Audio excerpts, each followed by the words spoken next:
You're trying to drive me nuts. You're trying to make me crazy, okay? Yeah. And I'm not gonna give you that power anymore, Gino. Bye. Jasmine storming off like that in her pageant crown and her sash does make her look even more crazy. But the thing is, she actually has a point. Like, since her arrival in America, Gino has been slowly but surely chipping away at her confidence, her independence, even her security. And it's Jasmine's latest discovery that's now driven her to the very brink. Why are you saying do the paperwork? It sounds like you're forcing me to do it. Because having the paperwork means that I can go back to see my children, idiot. Wait, do you really need to ask that, Gino? Are you really asking why Jasmine might be rushing you? Why she wants to go back home to visit her sick mother and her children? Wow. Now, before we get into that, let's just rewind to the start. So, the last we saw these two in the aftermath of the beauty pageant, Gino had just slipped up. You see, he'd just accidentally revealed that, contrary to what Jasmine believed, in fact, he actually hadn't yet submitted her residency paperwork. Yeah, Jasmine was under the impression that he had. And now, having caught him in a lie, we all know what's about to happen. We all know that all hell is about to break loose. I had you fill out a section of the paperwork because I needed you to fill it out. And you said it was ready and to be submitted, so you didn't submit it. No, you're not listening. Did you submit the paperwork, yes or no? Jasmine just wants a one-word answer. She doesn't want a lengthy explanation. Yes or no? Have you or haven't you submitted my paperwork? She asks. Now, she maintains that Gino assured her that he had submitted it. So, if that's true and he did say that, then what he's doing here is gaslighting her. He's gaslighting Jasmine into feeling stupid for asking. But the thing is, Gino absolutely denies what Jasmine's saying. He denies telling her that he had submitted it. In fact, he claims it's obvious that he hasn't because she saw him still working on the documents not that long ago. 3 out of 4 documents done, and I still have to do the other part. I haven't got to the other part yet. So you What haven't. don't you understand about that? So you haven't. No! This is all starting to get very, very tense. Gino's losing his temper and Jasmine is tearing up. Now, the frustration in Gino's voice makes me think that, at the very least, he believes what he's saying. Like, he just seems so confused. He can't quite understand why Jasmine would think that it was all done and dusted. You just never listen to me, he says. But, Gino, and here's the $1 million question. If what you're saying is true, taking everything at face value, the question still remains. If it hasn't been done yet, why? Like, you know that Jasmine's mum's sick. You know that this woman deeply misses her kids. So why are you taking your time with it? Why isn't this more of a priority? When Jasmine came to the U.S., I wanted to just enjoy being together. It's her first summer in Michigan, which is a very short season. I didn't want to be inside doing paperwork. This is a really annoying thing with Gino, right? Like, look at him. He's somehow trying to make it out as if him procrastinating with the paperwork was all for Jasmine. This has been for your benefit, he's trying to make out. Like, he's saying he wanted her to enjoy settling in. It was her first summer in Michigan, he tells us, and Lord knows that doesn't last long. So I didn't want to distract her. I didn't want to leave her indoors, he says. But I'm sorry, Gino, that's such terrible logic. It's such a terrible excuse. And it certainly doesn't justify what you're doing here. Trying to make out like she's the one who's in the wrong. She's the one who's supposedly ruining a nice night. It's just the way you do it, your tone of your voice. It's your angeriness, your tone of your voice. You're crazy, man.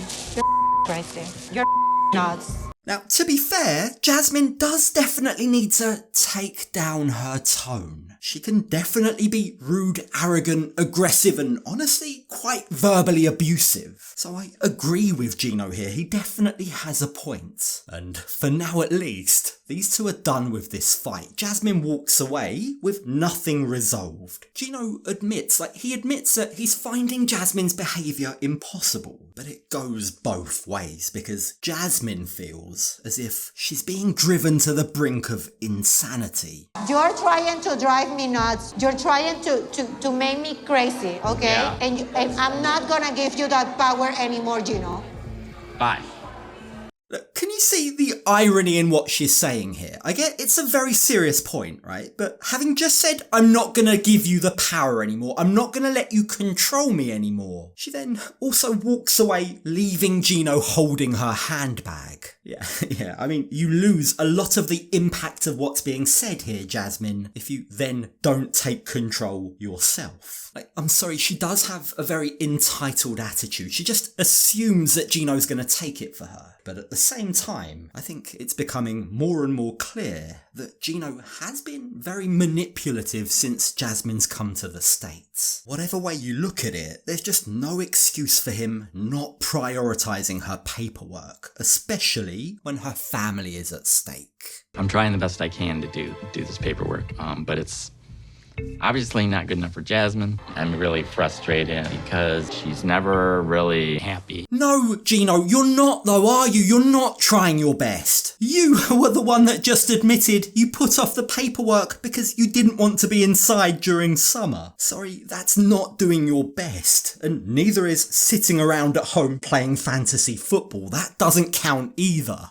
And as Gino heads back to his hotel room, a furious Jasmine has gone for a dramatic stroll under the moonlight. She's hilariously reflecting on where she let this all go wrong whilst still wearing her pageant crown and sash. Yeah, maybe that might be a clue. He quit his job to have time for me and taking care of all my immigration process, but he hasn't even applied for my green card.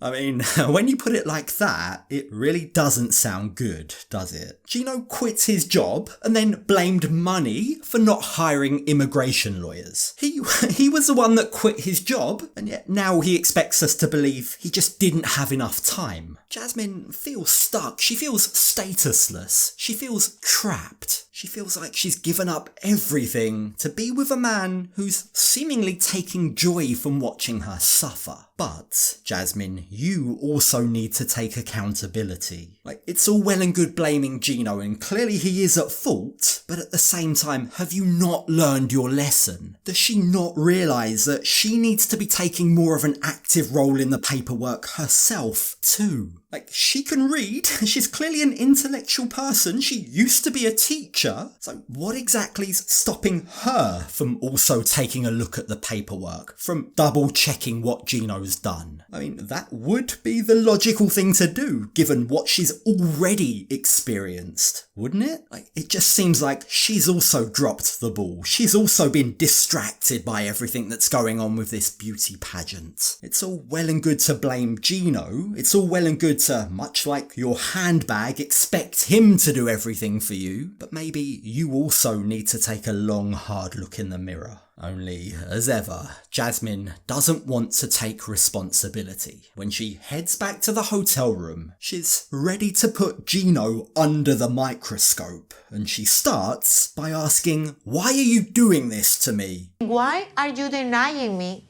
from one of my basic rights to have a permanent residence?" What are you talking about? I think Jasmine's making this way more malicious than it needs to be. She's choosing to see the very worst in him. Like, don't get me wrong, he's definitely not a saint, but I just don't believe that he's deliberately keeping her from her kids. He's deliberately preventing her from seeing her sick mum because he's getting some kind of sick joy out of controlling every aspect of her life. Sorry, I just don't believe he's that evil. I just think he's being lazy. He's just being lazy and not finished the paperwork. And the same can also be said with the passport issue. Again, when Jasmine tells us Gino has been deliberately holding on to her passport, her aim is clearly to paint Gino as some kind of evil controlling maniac. Give me my passport. Why do you have all my legal documents? If I gave you your passport, you'd lose it.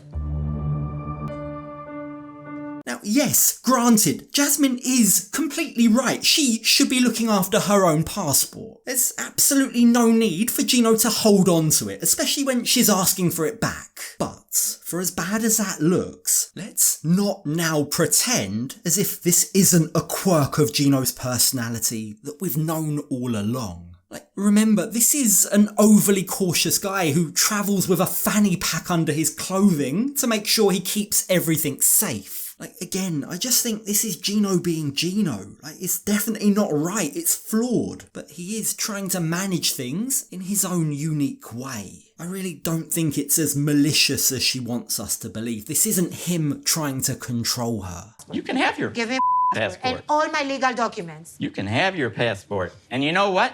You can do any paperwork that has to be done, you're going to do it. Now, for the sake of a balanced analysis, before someone accuses me of taking Gino's side, which I'm not, I think it's also very important to look at this from Jasmine's perspective. Like, here's a woman that's moved to a country where she can't work, she can't earn money, she has no status. It's horrific, it's jarring to see her passport weaponized and used against her. Like, Gino says to her, if you lose your passport, you're going to have to pay for it. And that not only shows a complete lack of trust in her, not only shows that he's treating her like a little kid, but it also brings into stark focus the fact that money is an issue here. Like, Jasmine has none. This is a lady that had to go and beg and borrow from her ex-boyfriend to afford her terrible butt lift. The way that Gino uses money, her lack of income, against her is also quite worrying. You can clearly see that he does hold the power here. If it's going to be this kind of stuff, I'm not going to do any more work on the paperwork until we are in a good relationship. So these are the conditions. So what I'm hearing here is that if Jasmine doesn't do an act exactly the way that Gino wants her to, well, then he's not going to do the paperwork that allows her to go home and see her family. The paperwork that would allow her to get a job and become financially independent. The paperwork that could potentially allow her to leave him completely. Yeah, when you look at it from that lens, you can see perhaps why he doesn't want to let go of the power that he currently holds. Why are you saying do the paperwork? It sounds like you're forcing me to do it. Because having the paperwork means that I can go back to see my children, idiot.